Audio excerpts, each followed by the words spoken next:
চলো আজ একটি একদম নিরামিষ রান্নার রেসিপি করে দেখাই তোমাদেরকে।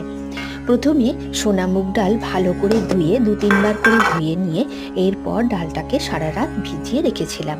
পরদিন ডালটাকে ভালো করে মিক্সিতে পেস্ট করে সামান্য নুন ও কাঁচা লঙ্কা বেকিং সোডা দিয়ে ফেটিয়ে কেক টিনে তেল বুলিয়ে ভাপা করে নিলাম। ঠান্ডা হলে পিস পিস করে কেটে নিয়ে আলু দিয়ে আদা কাঁচা লঙ্কা টমেটো পেস্ট, এর সাথে নুন হলুদ গরম মশলা হিং ও দিয়ে ভালো করে নাড়াচাড়া করে সামান্য জল দিয়ে কষিয়ে নিয়ে চিনি ও পিস পিস করা ডালের ভাপা দিয়ে কারি পাতা ও কসুরি পাতা দিয়ে নাড়াচাড়া করে নামিয়ে নিয়ে ভাত ও রুটি পরোটার সাথে যার সাথেই খাও দারুণ লাগবে।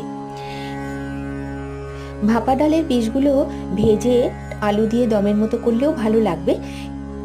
আর তোমাদের যদি মনে হয় যে ভেজে করবে তাহলে তোমরা এটা করতেই পারো।